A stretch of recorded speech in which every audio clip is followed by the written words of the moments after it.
बहुत ही जानी मानी हस्ती डॉक्टर देवेंद्र बल्हारा जी जो कि हिसार के अंदर पुज्जे। सर नमस्कार। जी नमस्कार जी। सर आमतौर से कई बारी आपको देखा सुना, आज पहली बारी मौका मिला आपसे बात करने के लिए। जी धन्यवाद। काफ़ी दिल में खुशी हुई है और कई बारी पहले सोचा था भी हाँ जी भी किस तरीके से मुलाकात हो। जी तो आमतौर पे जब आपकी बातें हम सुनते हैं, ख़ास तौर पे जो कि पैसे के मामले पे, करेंसी के मामले पे, तो कई चीज़ें हैं जो आम जनता के थोड़ी सी समझ से बाहर हो जी, क्योंकि वहाँ तक पहुँचना, वो चीज़ें समझ पानी करेंसी की इतनी गहराई से कि आरबीआई के क्या नियम है, वो कैसे उस करेंसी के बदले में क्या चीज़ें उनको रखनी ज़रूरी है, उसके बारे में थोड़ी सी कुछ डिटेल में भी जानना चाहूँगा कि ये एक्चुअली में ये मुद्दा क्या है करेंसी का। इसमें आपको जो सबसे पहले समझनी पड़ेगी ना, वो ये समझनी पड़ेगी कि सरकारें चाहती नहीं है कि आप इकोनॉमिकली एजुकेटेड हो जाएं। मतलब पैसे के बारे में आप चीज़ों को जान जाएं, पहली बात तो ये समझिए। ठीक है सर। इसलिए इकोनॉमिक्स में आपको ऊल जुलूल कुछ भी पढ़ाया जाएगा। ठीक है सर। जैसे वो आपको मुद्रा के बारे में बता देंगे कि मुद्रा जो है वो 4 तरह की होती है। एक मुद्रा के पीछे कुछ ना कुछ रखा जाता है। एक फिएट मुद्रा होती है, जैसे कि युद्ध हुआ और उसमें मुद्रा छाप देते हैं, तो उसका क्या स्टैंडर्ड है उसके बारे में वो आपको नहीं बताएंगे। दूसरी बात, मुद्रा, या अगर हम कहें कि भारत की करेंसी रुपया है, बांग्लादेश की बांग्लादेशी रुपया है, अमेरिका की डॉलर है, अमेरिकन डॉलर है, ऑस्ट्रेलिया की ऑस्ट्रेलियन डॉलर है, तो डॉलर छापने का अधिकार जिसको हो जाएगा, फिर तो डॉलर अपनी मर्जी से छाप लेंगे। फिर तो आपकी ज़मीन खरीदनी है या आपका ज़मीर खरीदना है, कितनी ही छाप लो और कितनी ही दे के आदमी को ज़मीर गिरवी रख लो, फिर तो आप इसको बैंकॉक बना दो, फिर तो यहाँ वेश्यावृत्ति चालू कर दोगे आप। इसलिए हमारे पुरखों ने ये सोच करके कि ये छपने का क्या रूल बने और ये छपना कैसा हो, इस बात को ध्यान में रखा जाए कि धन के बदले ही धन दिया जा सकता है। ये आपको समझना पड़ेगा। धन क्या होता है? धन होता है जो उत्पादन से निकलता है, वो धन होता है। ज़मीन से कोयला निकले, सोना निकले, या ज़मीन में कोई उत्पादन, कोई फसल उगे, या एनिमल कोई दूसरे एनिमल को बर्थ दे, या इंसान अगले इंसान बच्चे को अपने बर्थ दे, तो वो धन होता है। और एक हमारी मेहनत धन होती है। हमारी मेहनत कैसे धन होती है कि सूरज से जो ऊर्जा मिली, ऊर्जा ही धन है बेसिकली। सूरज से जो ऊर्जा पेड़ को मिली, पेड़ ने उससे भोजन बनाया, उस भोजन को हमने खाया, उसकी ऊर्जा मिली और उससे हमने मेहनत की, यानी वो मेहनत भी उत्पादन है। अब क्या होता था कि पहले हम सामान के बदले सामान देते थे, यानी धन के बदले धन।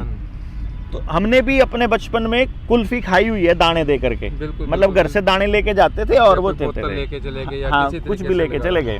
तो अब हम ये देखते थे कि इसका मतलब जो कबाड़ में जो बोतल बिक रही है वो भी धन है जी, क्योंकि उसको रिसाइकल करके कुछ और किया जा सकता है, और जो अनाज है वो भी धन है।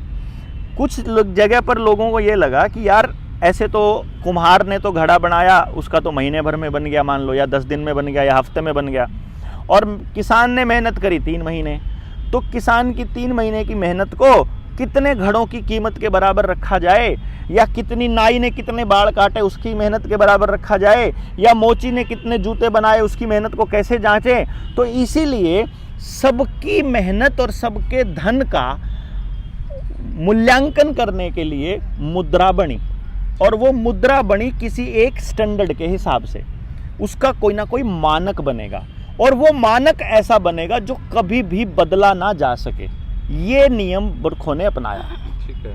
अलग अलग धातुएं ली, उसमें देखा कि लोहा अगर लेते हैं वो थोड़े दिनों के बाद जंग लग के गिर जाता है, अगर वो तांबा लेते हैं तो वो ख़राब जल्दी हो जाता है, चांदी भी खराब हो जाती है। लेकिन सोना एक ऐसी धातु उनको मिली, हमारे पुरखों को, जो ज़मीन से, मान लो आप ज़मीन में गाड़ देते हो 1 किलो सोना, 1000 साल बाद भी अगर वो निकलेगा तो उतना ही निकलेगा। मतलब वहाँ देखा कि ये धातु ऐसी है जिसको ना जंग लगता, ना ये अपने आप झड़ती, ना ये खराब होती, ना इसकी वैल्यू घटती, ना इसका वज़न घटता, तो सोना यूं का यूं रहता है। तो उन्होंने सोने को स्टैंडर्ड के तौर पे इस्तेमाल करना शुरू कर दिया, और सोने को रख दिया स्टैंडर्ड में। तो उस टाइम पर 10 रुपये की कीमत रखी एक मोहर। मोहर जो होती थी वो 11.664 ग्राम सोने की होती थी, यानी 1 तोला सोना 10 रुपए के बराबर। और जो रुपया था वो भी चांदी का दिया उन्होंने। उस टाइम पर चांदी के रुपये ही चलते थे, उस टाइम ये कागज का वगैरह का चलन नहीं था। और ये एक स्टैंडर्ड बन गया। और चांदी और सोने की जो कीमत का अनुपात था वो भी 10:1 ही था, 10:1। यानी कि 10 चांदी का वजन, 10 किलो चांदी 1 किलो सोने के बराबर उसका रेट होगा। वही रेट था, वही मुद्रा थी, वही स्टैंडर्ड था, वही चलन में चालू हो गया। यही चलता आ रहा था सदियों से, ना इसको कोई बदल पाया, ना कोई बदल सकता था, क्योंकि स्टैंडर्ड को कभी भी नहीं बदला जा सकता। अगर मान लो मैं आज कोई सरकार, चुनी हुई सरकार ये कह दे कि अपनी सुविधा को देखते हुए या इमरजेंसी आ गई है, इस इमरजेंसी को देखते हुए हम आज से 1 किलो का वजन 999 ग्राम कर देते हैं, तो लोगों के घरों में रखे हुए सामान का वजन, उन्होंने जो कमाया था उसकी वैल्यू ठक से खराब हो जाएगी। एक आदमी को बहुत प्रॉफिट हो जाएगा, एक तबके को बहुत नुकसान हो जाएगा। इसी तरह से 1001 ग्राम कर देंगे तो जिनको पहले प्रॉफिट होना था उनको नुकसान हो जाएगा, और जिनको नुकसान होना था उनको प्रॉफिट हो जाएगा। इसलिए स्टैंडर्ड को कभी भी छेड़ा नहीं जाता, ये नियम है। स्टैंडर्ड छेड़ दिया तो तहस नहस हो जाएगा सब कुछ। तो रुपए के स्टैंडर्ड को भी नहीं छेड़ा जा सकता, ये हमारे सिद्धांत में ही शामिल था। इसी सिद्धांत पे चलते हुए हमारे पुरखों ने काम किए। लेकिन 15वीं शताब्दी में जब शेरशाह सूरी आया तो शेरशाह सूरी ने इस सिद्धांत को लिखित रूप दे दिया। जब उसने लिखित रूप दे दिया तो फिर ये लिखित में चलने लगा। देखो, किसी को भी कोई दिक्कत नहीं है, हमने कोई नियम बनाया, हमने आपस में बातचीत के लिए, चलन के लिए, उसको आप कह दो कि मैं लिखित में देख दूं, क्या दिक्कत है मुझे लिखित में देने में? भाई जो चीज है चलन में वही लिख रहे हो तो कोई दिक्कत नहीं है। वही शेरशाह सूरी को किसी ने कुछ नहीं कहा। शेरशाह सूरी से एज इट इज सिद्धांत अंग्रेजों ने उठा लिया और वो भी किसी ने कोई आपत्ति नहीं करी। जब 1882 में पहली बार लूट चालू करी अंग्रेजों ने, वो लूट क्या चालू करी? उन्होंने कहा कि इतना सोना अवेलेबल नहीं होता, इतनी चांदी अवेलेबल नहीं होती, तो थोड़ी सी मिलावट का हम फरमान जारी कर देते हैं और थोड़ी सी मिलावट अलाउ कर देते हैं। तो 1882 में एक कानून बना जिसको पेपर करेंसी एक्ट 1882 बोलते हैं। उन्होंने 10 रुपए की एक मोहर की बजाय 15 रुपए की एक मोहर कर दी। बस इन्होंने इतना किया। रुपया तब भी चांदी का उतना ही चांदी है, उतना ही सोना है। मोहर में भी वही 1 तोला सोना है और चांदी के रुपए में भी एक तोला चांदी, उसमें 90% चांदी होती थी।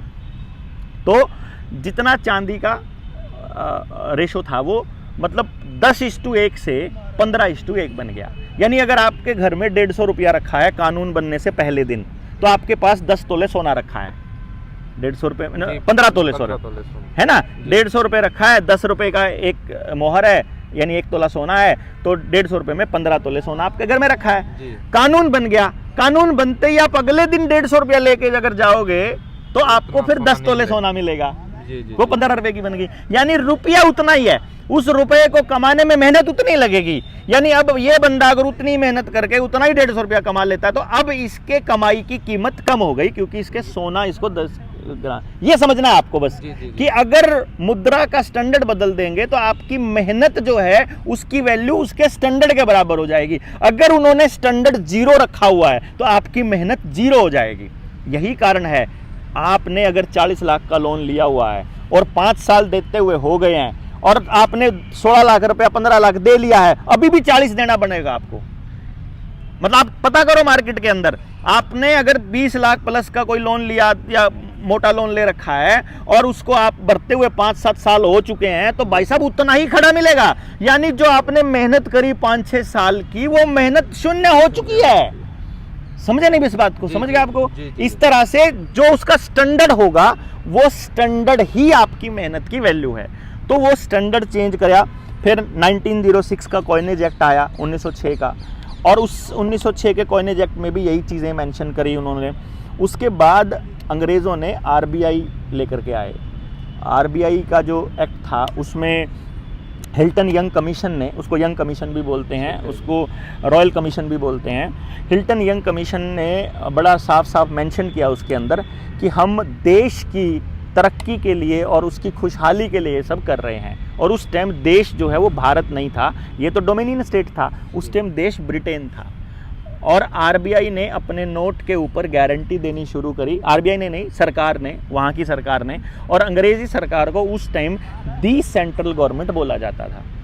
और संविधान में इसीलिए बाद में जब संविधान बना तो उसमें भी केंद्र सरकार को, यानी जो यूनियन जो गवर्नमेंट है, उसको लिखा उन्होंने यूनियन नॉट सेंट्रल। सेंट्रल का मतलब तो वही मानी जाएगी, और यूनियन नॉट सेंट्रल लिखा। तो अब हमारी जो भारत सरकार है उसका नाम है या तो यूनियन ऑफ इंडिया, या उसका नाम है रिपब्लिक ऑफ इंडिया, या उसका नाम है गवर्नमेंट ऑफ इंडिया। उसके लिए आपको देखना होगा तो 1 रुपए का नोट देखो आप, 1 रुपए के नोट के ऊपर लिखा होता है भारत सरकार या फिर गवर्नमेंट ऑफ इंडिया, अंग्रेजी में गवर्नमेंट ऑफ इंडिया। वहीं 1 रुपए के अलावा किसी भी नोट पर लिखा होता है the central government, guaranteed by the central government और भारतीय रिजर्व बैंक। तो ये रिजर्व बैंक से जब दस्तावेज लेकर के आए हम लोग, तो वहाँ फिर जब स्टडी करते करते, रिसर्च करते करते, जिन्होंने भी इसके ऊपर रिसर्च किया हमारी टीम में से, अभी हम उनको डिस्क्लोज नहीं करते हैं, लेकिन उन्होंने इस पे जो रिसर्च की है उस रिसर्च में निकल के आया कि पहली बात, रुपए को ये लोग डिवैल्यूएट कर ही नहीं सकते, क्योंकि हमारे आईपीसी की धारा 230 से लेकर 254 तक जब आप जाते हो तो वहाँ लिखा हुआ है कि पैसे को डिवैल्यूएट किया ही नहीं जा सकता, मुद्रा को। दूसरी बात, फिर वहीं आईपीसी की सेक्शन 489 ABCDE में लिखा हुआ है कि अगर आपने कर दिया तो वो डिवैल्यूएटेड मनी में अगर आप डील कर रहे हो, अगर आपके वैल्यू के, अगर आपके रुपए के पीछे उतना ही सोना नहीं है जो कि आरबीआई ने मेंशन किया हुआ है, तो आप आजीवन कारावास तक की सजा भुगतने के अधिकारी हो जाएंगे। तो ये बातें निकल के आई, तो तब हमने देखा कि फिर हमारे जो रुपया है, हमारे पास जो रुपया पड़ा है जेब में, इस रुपये के पीछे भी सोना पड़ा होगा फिर तो हमारा, तो हमने होना तो चाहिए। और ये हमने हमारे पुरखों से सुना भी है कि भाई जितना सोना सरकार के पास होता है ना उतना ही छाप सकते हैं बैंक। जी। और ये कितना सोना होता है, फिर ये आंकड़ा ढूंढने के लिए जब निकले तो फिर पेपर करेंसी एक्ट और कॉइनेज एक्ट हमको मिलता है, और वहाँ हमको पता चलता है कि असल में हमारे रुपए का जो मानक है, जिसको कभी नहीं बदला जा सकता सिद्धांतिक तौर पर, वो मानक है 15 रुपए में 1 तोला सोना। वही जो मैंने आपको बताया था, 15 रुपए में 1 तोला सोना, मतलब अगर आप 11.66 ग्राम को 15 से भाग दोगे तो 777 मिलीग्राम सोना मिलेगा। तो ये 777 मिलीग्राम सोना है, यही सोना हमारा स्टैंडर्ड है। और इसी स्टैंडर्ड के हिसाब से हमने सरकार से पूछ लिया कि आपके पास हमारा कितना पैसा रखा है और कितना सोना रखा है। क्या हम अगर बैंक में जाकर अपना नोट पकड़ा दें और हम उनको कहें कि हमें इसका रुपया दे दो, क्योंकि ये रुपया नहीं है, ये बात आपको समझनी पड़ेगी, ये नोट है। अगर आप डॉलर के ऊपर देखोगे तो डॉलर में तो बिल्कुल स्पष्ट लिखा हुआ है कि ये लीगल टेंडर है $1 का, और कागज वाला जो डॉलर है मैं उसकी बात बता रहा हूँ, उस पर लिखा होता है कि ये लीगल टेंडर है और ये किसी भी डेब्ट या किसी लेन देन में इस्तेमाल होगा तो एज ए लीगल टेंडर होगा, ये डॉलर नहीं है, ये डॉलर का लीगल टेंडर है। इसी तरह से अगर आपने नोटबंदी के टाइम पर मोतीलाल की बात सुनी हो, प्रधानमंत्री मोदी की बात सुनी हो, तो उसमें उसने बोला था एक बार, याद हो तो, कि अब रात 12 बजे के बाद 500 और 1000 के नोट लीगल टेंडर नहीं रहेंगे। यानी वो भी लीगल टेंडर ही है असल में, यानी वो रोट नहीं है। 500 रुपए का नोट 500 रुपया नहीं है, वो 500 रुपए का लीगल टेंडर है, और वो लीगल टेंडर है और इसके बदले में आरबीआई उसके 500 रुपए देने के लिए बाध्य है। ये आरबीआई एक्ट की धारा 26 में लिखा हुआ है। इसका मतलब अगर आप अपना 500 रुपए का नोट लेकर के बैंक में जाते हो तो उस 500 रुपए के बदले में 500 रुपए के बराबर का स्टैंडर्ड आपको मिलना चाहिए, ये नियम है। अब यहाँ आते हैं 2 सवाल जो हम बैंक वालों से पूछते हैं कि हमारे वाले पैसे के पीछे भी स्टैंडर्ड रखा है कि नहीं रखा है। अगर नहीं रखा है तो नकली नोट है, अगर रखा है तो असली नोट है। क्योंकि अपने देश में जो सोना है वो है 800 टन के करीब, जो आरबीआई के पास सोना, जो आरटीआई में उन्होंने हमको बताया, और जो आरबीआई की वेबसाइट के ऊपर लायबिलिटीज और एसेट में भी लिखा हुआ है, लगभग 796 टन के करीब बनता है। उसमें से 400 टन के करीब बैंक ऑफ इंग्लैंड में बता रहे हैं लिखा हुआ है, 200 टन यहाँ रखा है, 100 टन, मतलब ऐसा करके टोटल 800 टन बोल दिया। अब 800 टन सोने की जो कीमत बनती है इन नोट में, ये बनती है लगभग 4.8 लाख करोड़, जबकि इस देश में करेंसी के जो नोट छपे हुए हैं वो हैं टोटल 34 लाख करोड़। उससे तो 10 गुना, 9 गुना, 10 गुना कह लें ज़्यादा है ना। तो इसका मतलब ये हुआ कि इस देश में लगभग 29.2 लाख करोड़ रुपए के करेंसी नोट अवैध हैं। जी। अब हम ये कहते हैं कि अगर उस नोट में हम डील करते हैं, मैं आपको कानूनन एक बात बताता हूँ, ये सारे नोट अवैध हैं। अगर मुझे ये पता चल जाए तो मुझे जेल होनी तय है। जी बिल्कुल। लेकिन मैं कह दूं कि मेरे नोट के पीछे सोना रखा हुआ है, मेरे वाला नोट नकली नहीं है, आपके वाला नोट नकली है, मेरे वाले का तो सोना रख, क्योंकि सरकार के पास जितना सोना रखा, मैं जाऊंगा तो मुझे तो मिल जाएगा ना, जो सबसे पहले जाएगा उसको तो मिलेगा। बिल्कुल, बिल्कुल। जितना रखा उतना तो देंगे, जितने खत्म हो जाएंगे वो तब नहीं दे सकता आरबीआई। तो मेरे वाला नोट जो है वो असली है, आपके वाला नकली है। अब हम बैंक वालों से ये पूछ रहे हैं, जी आपके वाला जो नोट जो आप हमको कह रहे हो कि आपने हमको लोन दिया है, वो नकली वाले नोट दिए कि असली वाले दिए? ये तो बताना। देखो आपने, जब मैंने आपको दस्तावेज दिए अपने मकान के, लोन करवाना मैंने आपसे, आप बैंक को, तो मैं आपके पास आऊंगा अपने बैंक के कागज लेके, तो बैंक एक आदमी की ड्यूटी लगाएगा और कहेगा देख के आ मकान असली में है कि नहीं। वो आपका मकान चेक करने आता है भाई साहब। जी जी बिल्कुल। वो आपने बोला मैं नौकरी करता हूँ और मेरी इतनी तनख्वाह है, तो बोलेगा स्टेटमेंट दे निकाल के।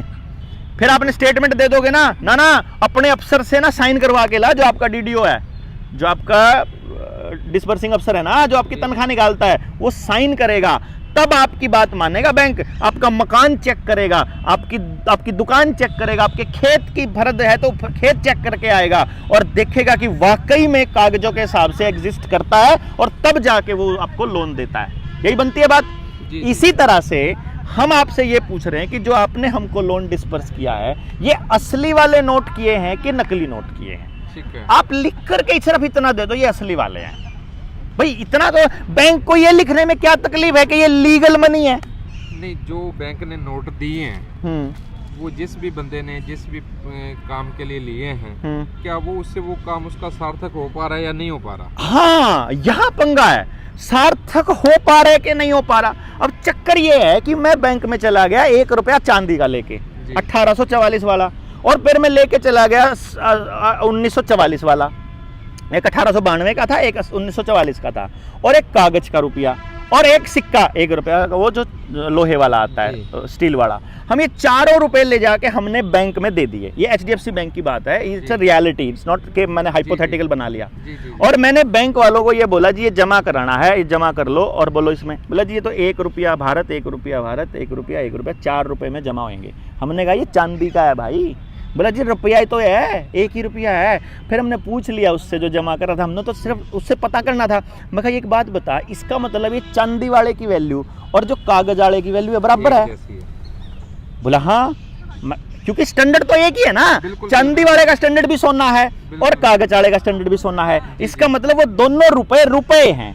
रुपए का इस बात से फर्क नहीं पड़ता कि वो चांदी का है कागज का, रुपए का फर्क पड़ता है स्टैंडर्ड क्या है। जैसे बट्टा है, मान लो 1 किलो का, 1 किलो का बट्टा सोने का ले लो, 1 किलो का बट्टा पत्थर का ले लो, 1 किलो का बट्टा कागज का ले लो, 1 किलो रुई ले लो, 1 किलो अनाज ले लो। हमने के मतलब 1 किलो होना चाहिए ना, बिल्कुल बिल्कुल 1000 ग्राम होना चाहिए।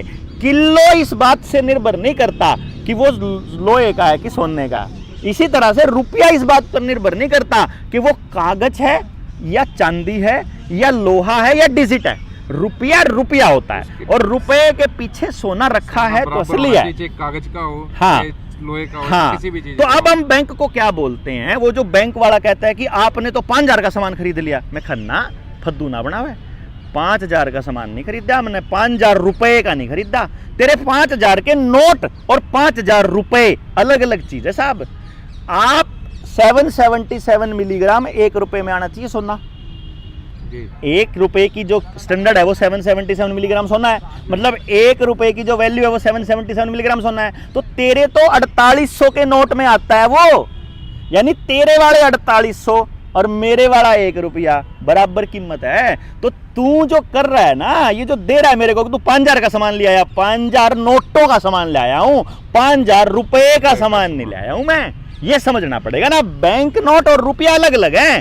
आपका 1 रुपया भारत सरकार छापती है, वो करेंसी नोट होता है, और जो नोट है बाकी के वो पेपर करेंसी नोट है, वो बैंक के नोट है, वो भारत सरकार के नहीं है मेरे दोस्तों, वो रिजर्व बैंक ऑफ इंडिया के हैं। और रिजर्व बैंक ऑफ इंडिया भागने वाला है, इसीलिए उसने देश में कहीं पर भी अपनी प्रॉपर्टी नहीं बना रखी। वो आपको लोन दे रहा 500 करोड़ का, वो आपको लोन देगा 5 करोड़ का, 50 लाख का, अडानी को अंबानी को देगा 10,000 करोड़ का। अपने लिए एक मकान बनाने में उसको क्या तकलीफ होती है भाई साहब? कमाल की बात है। सारे बैंक प्राइवेट प्रॉपर्टियों पे बैठे हुए हैं, क्योंकि उनको पता है कि जिस दिन देश की जनता को पता चल गया उस दिन ये तुम्हारे को जूते मारेंगे। और इसीलिए अंबानी अडानी का 10,000 करोड़ कैसे माफ होता है? अभी अभी सुभाष चंद्रा का 50,000 करोड़ माफ हो गया। कैसे हुआ? क्योंकि सुभाष चंद्रा की जबान में वैल्यू है। सुभाष चंद्रा एक बार मोदी को ये कहना है, बात सुन, ये 50,000 करोड़ माफ़ करे या देश की जनता ने तेरा रुपया छापने का खेल समझा दूं, कि तुमने जो 2016 में नोटबंदी करी थी उस टाइम आरबीआई के पास 16 लाख करोड़ था, इन्होंने 18 लाख करोड़ एक्स्ट्रा छाप के 34 लाख करोड़ बना दिया। 18 लाख करोड़ रुपए में क्या लिया पता है? आपकी ज़मीनें ली हर ज़िले में, और वहाँ हाईटेक दफ्तर बनाए अपने बीजेपी के, हर ज़िले में दफ्तर बना दिए भाई साहब इन्होंने। पूरे देश के अंदर इतना पैसा, एक दफ्तर की कीमत के हिसाब से जितने जिले बनते हैं पूरे भारत में, कैलकुलेट करके देखो कितना पैसा बनता है। इतने नोट छाप दिए 2-2 हज़ार के, वो नोट मार्केट में चला दिए और फिर मार्केट से गायब कर दिए, क्योंकि पता है कि 2,000 का नोट लेके देश का आदमी पहुंच गया तो 2,000 रुपये में 1.5 किलो सोना बनता है, 1554 ग्राम। और इसी बात का पता है उनको, इसीलिए वो क्या कर रहे हैं, रुपए को गायब कर रहे हैं धीरे धीरे मार्केट से, और ई रुपया लेके आ रहे हैं, डिजिटल मनी। रुपए का नाम, जब तक रुपया है तब तक आपका 777 मिलीग्राम सोना ले सकते हो। जिस दिन इसका नाम ई रुपया बन गया उस दिन कोई सोना नहीं इसके पीछे मिलने का। इसलिए हम बैंक वालों से पूछते हैं कि जो नोट आपने हमको दिए थे वो लीगल हैं, बस इतना लिख के दे दो, हम आपके सारे पैसे देंगे। और अगर आप लीगल कहते हो तो मेरा लीगल 1 रुपए की वैल्यू 777 मिलीग्राम सोना है। इस हिसाब से तुम्हारा 5 लाख का लोन मेरे 106 रुपए की कीमत के बराबर बनता है, तुम्हारा 50 लाख का लोन मेरे 1100 रुपए की कीमत के बराबर बनता है, लगभग 1,000 था। तो मेरे से, तो मैंने तो तुमको इतनी किस्त दे रखी है, तो उल्टा मैंने लेना बनता है तुमसे, मेरे को लीगल मनी में वापस चाहिए तुम्हारा। और जब हम ये आवेदन डालते हैं, 500 550 आवेदन डाल लिए हमने, आज तक कोई बैंक जवाब ही नहीं दे पा रहा। वो यही नहीं कह रहा लीगल मनी है। वहाँ जोनल हेड ने हमको बुला लिया, जनरल मैनेजर ने हमको बुला लिया बैंकों के, मेरे से बात करी, उन्होंने कहा कि आप ये क्यों मुद्दा उठा रखा है। मैंने कहा जी मैं तो सवाल पूछ रहा हूँ, जब लोन दिया तो आपने पूरा अपना पेटा भरा, आप हमारा भर दो पेटा। हम ये कहते हैं जी आप लिख करके दे दो ना कि लीगल मनी है।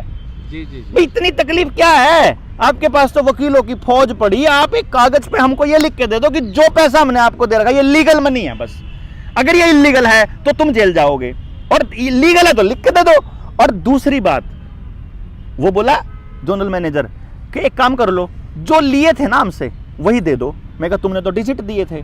बोला हमको डिजिट दे दो। मैंने कहा कर कंप्यूटर का मुंह इधर ला, अभी करता हूं डिजिट ट्रांसफर तेरे को। तू मेरे को दे अथॉरिटी, तो जिसके पास अथॉरिटी होगी वो जिसको मर्जी जितने मर्जी डिजिट ट्रांसफर कर देगा और गुलाम बना लेगा अपना। क्यों जी? आपको भेज दे 50 लाख रुपया की डिजिट और आप कह दो जी अब हो गए गुलाम, ये थोड़ी होगा। डिजिट के बदले गुलामी नहीं होगी। हाँ, धन के बदले आप धन ले सकते हो, हमारी मेहनत को। ऐसे मेहनत को फ्री की डिजिट में नहीं बदलना, ऐसे नहीं, ये तो गलत बात है भाई। और फिर वो कहता है ना जी ना, आप ये कह रहे हो ना कि ये जो बैंक के नोट हैं ये नकली हैं, आप एक काम करो, आपसे हमने जो दे रखे ना वही दे दो। मैंने कहा कुछ नहीं करना मैनेजर साहब, बस यही चीज़ लिख करके दे दो कि आप हमको ये वाले नोट दे दो, क्योंकि अगर ये नोट लीगल हैं कि इलीगल है ये तो आप ही को बताना पड़ेगा ना। इलीगल है तो तुम्हें जेल होएगी और लीगल है तो इसमें इतने बराबर का सोना मिलना चाहिए। लॉजिकल सवाल है, इसमें इलीगल क्या है, इसमें इलॉजिकल क्या है, इसमें खाम खाई की हवाई बात क्या है, मेरे को तो समझ में नहीं आती। जिस आदमी के पास मान लो 100 रुपये का नोट है, हाँ, तो वो बैंक में जाए रिक्वेस्ट करे कि मेरे को जो 100 रुपये की वैल्यू का सोना चाहिए, हाँ, तो क्या वो 8.5 ग्राम सोना मिलेगा? आवेदन कर सकता है? मेरे पास उसका प्रारूप है उस आवेदन का, जिसको भी भाई को चाहिए 95 18 17 0000 पे बता दो और आप अपना नंबर बता दो, आपको फ़ोन करके मैसेज करके मांग ले, मैं आपको आवेदन दे दूंगा उसकी PDF। वो आवेदन लगाओ, बल्कि आप फिर 100 का ही क्यों लगाओ, आप 2000 तो लाओ, कम से कम 1.5 किलो सोने का तो लगाओ। 2000 का हो सकता है, 20,000 का भी हो सकता है, 2 लाख का भी हो सकता है, लेकिन एक रास्ता तो खुलता है ना। एक मुहिम चला रहे हैं हम, जनता सरकार मोर्चा। उसमें हम क्या कर रहे हैं, आने वाले समय में हम 1 लाख लोगों के आवेदन एक साथ लगाएंगे। ठीक है। कि आप बैंक के अंदर जाओ और ये 2000 का नोट और ये प्रारूप दे दो उनको और उनसे रिसीविंग ले लो। अगर वो रिसीविंग नहीं दे रहे हैं तो उनको मेल कर दो। वो मेल में वो क्या जवाब देते हैं वो पूछ लो उनसे। अगर वो ये कहते हैं कि तुम्हारा सवाल इलॉजिकल है तो लॉजिकल बताओ फिर क्या है। वो कहता है, बैंक मैनेजर ने कहा था मुझे एक बारी ना, एक बड़ा इकोनॉमिस्ट था, बड़ा तगड़ा इकोनॉमिस्ट, वो मेरे कहने लगा, क्योंकि ये जो अनर्थ शास्त्री है ना, इन्होंने आपको अनर्थ शास्त्र पढ़ा दिया कॉलेजों में, तो वो जो पढ़े लिखे लोग हैं ना, जो डिग्रीधारी हैं, उनको नहीं समझ में आएगी। जिसका कॉमन सेंस जिंदा है उसको समझ आ जाएगी। जो डिग्रियों के बोझ तले, किताबों के बोझ तले दबा, उसको नहीं आएगी। वो किताबों के बोझ तले वाला आदमी मेरे को बोलता है एक बारी, बलारा भाई, मैं कहा आप कहते तो हो, खामखाई की बात तो करते हो, ये गोल्ड स्टैंडर्ड तो कभी का खत्म कर दिया सरकार ने। मैंने कहा इसका मतलब क्या है? बोला अब जो है ना गोल्ड रखने की जरूरत नहीं है सरकार को। मैं कहा बिल्कुल भी जरूरत नहीं है। बोला ना। मैं कहा जितना मर्जी छाप सकती है वो। बोला हाँ, तो फिर जो हमारे से लेने वो भी छाप ले। जो हमने देना है तेरा 20 लाख 50 लाख वो भी छाप ले। जब कोई नियम ही नहीं है तो अपने छाप ले भाई। और जब नियम है तो नियम के हिसाब से जो छाप रहा है सिर्फ वही लीगल है। जी जी जी भाई, या तो नियम नहीं है, नहीं है तो हमसे देना भी नहीं लीगल। तो हाँ जायज है, अगर उसके बराबर सोना नहीं रखा तो ये थोड़ी है कि यार उसके फायदे की बात होगी, सिर्फ उद्योगपति के फायदे की, या सिर्फ सरकार के फायदे की, या सिर्फ आरबीआई के फायदे की, या सिर्फ तेरे फायदे की। तेरी किताब में लिख रहा तो फायदा तो मेरी दादी जब बचपन में था ना, मैं देखा करता गीत तो लिया करती ना, बिल्कुल डंडी ने बिल्कुल चमकता खड़ी कर बीच में ले आ करती, चाहे उन्हें दाने गेहूं के, सरसों, मतलब भाई साहब सरसों के दाने गिरती देखी मैंने मेरी दादी को सेंटर में ले आने के लिए। क्यों भाई? मैं दादी तक अंदा मखा इतनी क्या जरूरत है? बोला ना, तो मोल में कोई गड़बड़ नहीं। वह पहले 0 कर दी, फिर उसमें 1 किलो घी तोल दी, फिर 1 किलो घी पूरा तुल के, मतलब थोड़ा थोड़ा एक बूंद गिर दी, फिर पूरा 1 किलो तुल गया। हो गया भाई तेरा, नू चेक करा दी, हाँ हो गया। फिर 1 चम्मच और गिर दी उसमें। मैं कंधा दादी तना जब फालतू देना ही था तो ये शुरू में जो कंडा करने वाली बात थी क्यों करी? तो मेरी दादी ने यह बात समझाई थी। देखो बूढ़ी अनपढ़ थी, वाह किताब नहीं पढ़ रखी थी, लेकिन मैंने क्या कर दी, तोल में जो गड़बड़ करे वो लुटेरा होता है, स्टैंडर्ड में जो हेरा फेरी करेगा वो लुटेरा होता है। तो ये जो स्टैंडर्ड में हेरा फेरी है ना भाई साहब, या जिन लुटेरा ने करी है उनका शाब तो देश के लोगों ने मांगना चाहिए ना। हम तो सिर्फ इतनी बात का वहां भाई, सिर्फ उसके फायदे की बात ना हो, अगर जो उसमें मेरा फायदा होता या देश की जनता का फायदा होता तो वह भी होनी चाहिए ना। सिद्धांत पे बात होनी चाहिए, सिद्धांत के साथ समझौता नहीं होना चाहिए। जिसने भी अपने सिद्धांत के साथ समझौता किया वो बर्बाद हुआ। आप सरदार हैं, आज तक सिक्खी एक ऐसी कौम है जो अपनी परंपराओं को, यानी सारी कौमों में से अगर ट्राइबल इलाकों को छोड़ दे, अगर हम ट्राइबल तो वो तो हमारे से बहुत ऊपर हैं जी, वो तो मतलब परमात्मा की प्रकृति की सेवा में लगे हैं दिन रात, लेकिन उसके बाद अगर कोई आदमी अपने सिद्धांतों पे टिकी है तो वो सिक्खी टिकी है। क्यों टिकी है मालूम है आपको? क्योंकि आप अपने पहनावे और अपनी पगड़ी पे टिके हो। आपने जिस दिन अपना पहनावा और पगड़ी छोड़ दिया ना, आपके बच्चों को, इसीलिए अगली पीढ़ी को ये कह रहे हैं कि सरदार दिखना नहीं चाहिए, इसलिए सरदारों के ऊपर कमेंट बनेंगे, सरदारों के ऊपर चुटकुले बनाए जाएंगे, सरदारों को डिफेम किया जाएगा कि सरदार होना शर्म का विषय है। तो आपका बच्चा सरदार होने वाली पहचान जो इस पगड़ी को बोलते हैं उसको ही छुपाने लग जाएगा अगली पीढ़ी को। दूसरी बात, सिद्धांत ये कहता है कि जिस जगह आपका जन्म हुआ है उस जगह पर कोई दूसरा आदमी आके अपना राज नहीं चला सकता। इसीलिए हमारे गांव में जब तक धोती और खिंडका मौजूद था ना, पुलिस वाले एंटर नहीं कर सके तब तक, ना ही कोई सरकार का आदमी एंटर कर पाया। और जो गांव के स्कूल थे वो सामाजिक स्कूल थे और गांव का हर आदमी वहां पढ़ता था। इन्होंने भाई साहब वो धोती और कुर्ते खिंडके बंद छुड़वा दिए। उन्होंने आपकी अगली पीढ़ी को पैंट पे सलवार परा दी, मारे थे जैसे लोगों को अगली पीढ़ी को है, आप भी यही पढ़ रहे हो, सलवार ही पढ़ रहे हो। लेकिन असली पहनावा अगर अपन नहीं छोड़ा होता ना, इनकी औकात नहीं थी किसी पुलिस वाले के गांव में घुसने की। इसलिए सिद्धांत जिसने भी छोड़ा उसका सत्यानाश हुआ, उसकी जड़ कटी है। और इसलिए सिद्धांतों की ही लड़ाई है ये। अगर आप सिक्खी की लड़ाई को देखोगे ना, सिद्धांत की लड़ाई है वो, जो आपको गुरुओं ने दी है, जो हमको गुरुओं ने दी समाज को। ये सिद्धांत की लड़ाई है, रुपए की लड़ाई, ये वही लड़ाई है जो बाबा नानक लड़के गए। अब इस रुपए के अलावा हमारे देश के अंदर मेन सुधार की बात करें या एक लड़ाई की बात करें, टेम्परेचर हाई हो गया, इसका अपने आप रुक जाएगा। बातें तो नहीं आई हैं, ये अगले वाले में होने लग रहा होगा, इसमें देख लेंगे, कल बोलते रहो आप। जो मेन आज के टाइम पे टॉपिक है या एक मुद्दा है कि हमारे देश को किस चीज़ की ज़रूरत है ताकि आने वाला जो हमारा भविष्य है या आने वाली पीढ़ियाँ हैं वो इन चीज़ों से बाहर निकल पाए? सबसे पहले जो सबसे बड़ी जरूरत वो जड़ बचाने की है। जहां आप पैदा हुए हो उस जगह को मत छोड़ो। ठीक है। ये आपको विस्थापित करने के लिए आपको लालच देंगे, आपको डर दिखाएंगे, आपकी ज़मीनें एक्वायर कराएंगे, आपके गांव के आसपास डंप यार्ड बनाएंगे, बड़ी फैक्ट्री बनाएंगे, बदबू आएगी, वहां पर गंदगी फैलेगी, वहां पर बुरा हाल होगा, वहां बाहर के आदमी आके बसेंगे और आपको कहेंगे कि ले 50 लाख रुपए ले, तू 50 लाख डिजिट ले, 50 लाख कागज के टुकड़े ले, तू निकल यहाँ से, एक्वायर करा के कितने और ले ले, कहीं और ले ले। जब आप अपनी जड़ को छोड़ के कहीं और जाते हो ना, आपका ध्यान है आप छोटे होंगे जब पेड़ लगाया करते तो पेड़े में आप पेड़े जड़ नहीं दिखनी चाहिए भाई, बिल्कुल जड़ नहीं दिखनी चाहिए, जड़ दिख गई हवा लगी इसको तो खत्म तो गया। तो ये आपके बच्चों को जड़, सबसे पहले सिक्खी के पीछे क्यों पड़े हैं ये, जाटों से ज्यादा ये जट्टों के पीछे पड़े हैं। मैं आपको बता दूं, पूरे पंजाब को बर्बाद करने के लिए पंजाब की 5 नदियों का पानी खराब कर दिया इन्होंने। पूरे पंजाब के जितने दरिया थे सारे खो दिए इन्होंने। पंजाब में इतने समरसिबल लगवा दिए कि नीचे का पानी भी जहरीला बना दिया, इतनी इंडस्ट्री खोल दी। पंजाब के बच्चों को ही विदेशों में क्यों भेजा गया भाई साहब? क्योंकि जड़ दिखानी थी, आपकी जड़ खोनी थी। पहले आपकी खोएगी तो ये हरियाणा खोएगा ना, पीछे पीछे चलता है ना हरियाणा, तो पंजाब के पीछे पीछे चलता है, तो बड़ा भाई उसको मानता है। तो पहले पंजाब को बर्बाद करेंगे, पहले पंजाब के लोगों को भेज दो। अब पंजाब में मैं जा करके देखता हूँ ना, वहाँ आपको ऐसे ऐसे गांव मिलेंगे जहाँ सिर्फ बूढ़ा बुढ़िया रहते हैं, सारे बच्चे 3-3 4-4 बच्चे विदेशों में सेट हैं। उनके आप पता करोगे विदेशों में तुम्हारी अपनी ज़मीन है, वहाँ तो 99 साल के पट्टे पे है, यहाँ की ज़मीन बिक गई, यहाँ कोई संभालने वाला नहीं है। जब मरेंगे बूढ़ा बूढ़ी वो आके बेच के चले जाते हैं अपना बांट के हिस्सा, कागज़ के टुकड़े लेके। बाद में वो कागज़ के टुकड़े कब लीगल टेंडर ना रहें कुछ नहीं पता। इसलिए मेरे दोस्तों, अगर आपको सच्ची में अगर कुछ करने की ज़रूरत है, जो हमारा जनता सरकार मोर्चा संदेश देता है वो ये है कि जल, जंगल, ज़मीन और जानवर, ये 4 चीज़ों पे फैसले गांव लेना शुरू करे, इसमें सरकार की एंट्री बंद कर दे। दूसरा, शिक्षा, स्वास्थ्य, न्याय, राजनीति और खेती, इन 5 चीज़ों में से पूंजीवाद को निकाल के फेंक दो और गांव में पैसे की बजाय भाईचारा और जबान पे चलो। जबान जब तक आपकी कायम रहेगी, जबान आपने दे दी मतलब प्राण जाए पर वचन ना जाए वाले नियत पे अगर आप आ गए तो आप अपने समाज को बचा लोगे, वरना आप सब की जड़ें खुदने वाली हैं, आप सब की ऐसी तैसी होने वाली है, आप सब विस्थापित होने वाले हो। केएमपी के आसपास 2.5 लाख एकड़ ज़मीन को एक्वायर कर चुके हैं, ग्लोबल विलेज बनाने की तैयारी चल रही है।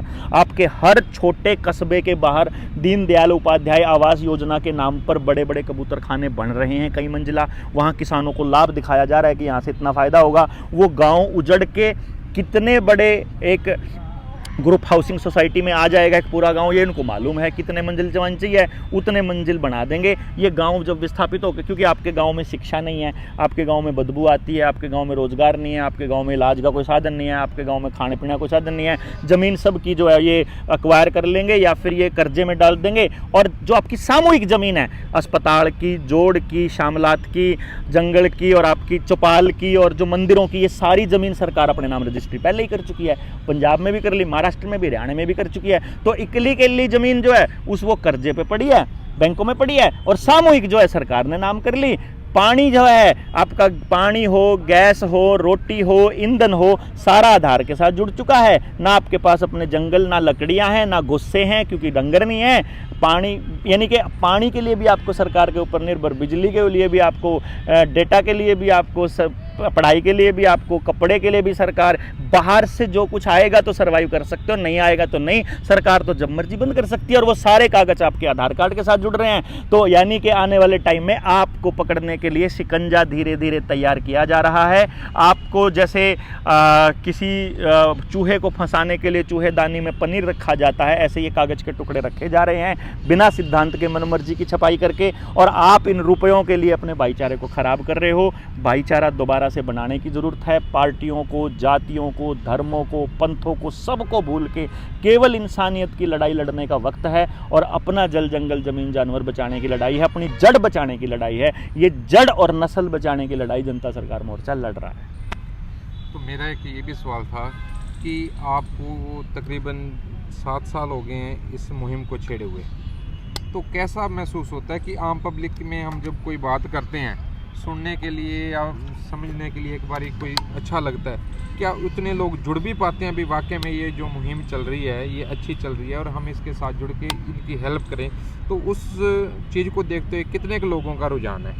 देखिए, हेल्प करने की जहाँ तक बात आती है ना, आज के टाइम पे भाई जी हर आदमी की हालत ऐसी हो गई है, उसके घर में 2-4 लोग बीमार पड़े हैं, कमाई का धंधे का कोई साधन नहीं बचा है, घर में क्लेश बहुत ज़्यादा है, इस टीवी ने पूरा कल्चर बर्बाद कर दिया है और तरह तरह की तमाम बंदिशें सरकार की ऐसी हैं कि आदमी अपने ही जीवन में उलझा हुआ है। मैं जहाँ जहाँ गया वहाँ के लोगों ने बात को समझा, लोग समझ रहे हैं, जिनसे हमारी बात हुई है, जिन्होंने हमारी बात पूरी सुन ली। मान लो आपका ये चैनल कोई पूरा सुन ले तो उसको समझ में आ जाएगा, मतलब अगर वो उसका कॉमन सेंस बचा हुआ है। अगर उसको ये लगता है मैं किसी पार्टी विशेष का साथ दे रहा हूँ या विरोध कर रहा हूँ तो भाई देखो वो है तो उसकी मानसिकता है। अदरवाइज मेरी बात समझ में आ रही है, लेकिन साथ खड़े होने के लिए जो हिम्मत चाहिए, साथ चलने के लिए जो साहस चाहिए कि जैसे मैं अपने जीवन और अपनी सारी कमाई को छोड़ करके इस पे लगाऊं क्योंकि मुझे लगता है ये सबसे ज़रूरी है। अभी वो इसको ज़रूरी नहीं समझ रहे, अभी वो इसको समझते हैं ठीक है जैसे बाकी के लोग थे ये भी है। भाई देखो, मैं तो ये मानता हूँ कि जिस टाइम पे भगत सिंह और ने ये डिसाइड किया कि मेरे मरने से ज़्यादा आवाम जागृत होएगी, वैसे ही शायद हमारे जाने के बाद ज़्यादा समझ में आए। जैसे भाई राजीव दीक्षित की बात कर लेते हैं, राजीव दीक्षित को ज़्यादातर लोगों ने तब सुना जब वो मर चुके थे, वो मतलब तब फेमस हुए जब वो मर लिए। यानी कहने का मतलब ये हुआ कि शायद इस क्रांति के लिए किसी एक आदमी की बलि चढ़ने वाली हो, शायद इस तब समझ में आए लोगों को।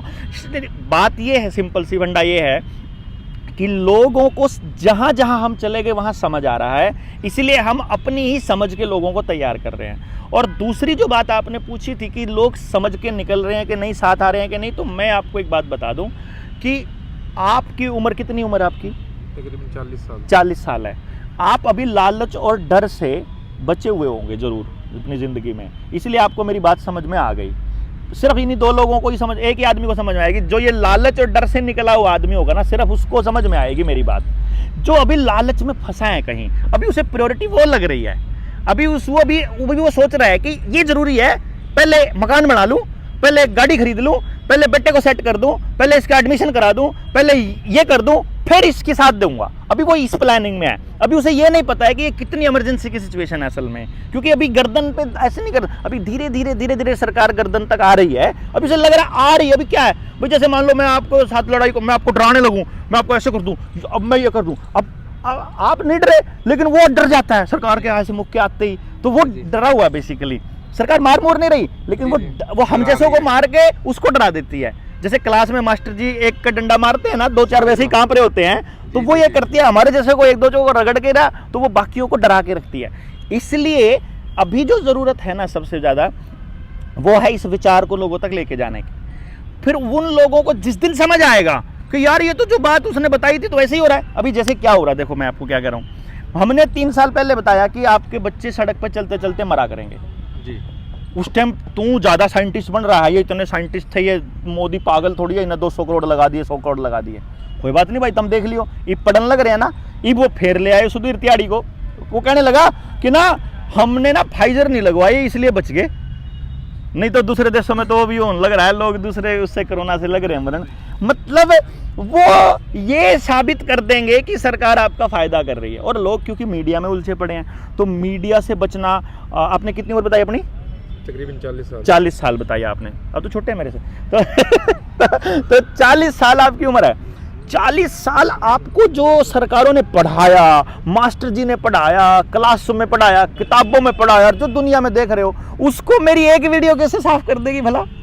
मेरी एक लेक्चर कैसे साफ कर देगी? वो तो पहले आप मेरी बात को सुनोगे, फिर उसको सुनने, पहले तो सुनने के लिए तैयार होना ही महाभारत है। मेरी पूरी बात, लोग कहते हैं यार 3 मिनट की वीडियो बनाया कर, 30 सेकंड की बनाओगे, इतनी लंबी लंबी बनाता है। पहली बात तो मेरा 1 घंटा निकाल के मेरी बात सुनो, फिर 1 घंटा निकाल के फिर मैं कहूंगा वहाँ 1 घंटे में नहीं समझ में आएगा। अभी 14 तारीख से लेकर 16 तारीख तक ट्रेनिंग होनी है हमारी भिवानी में। पहले वहाँ भिवानी में आई है 3 दिन की, 3 दिन कौन बैठे हो भाई इसके चक्कर में?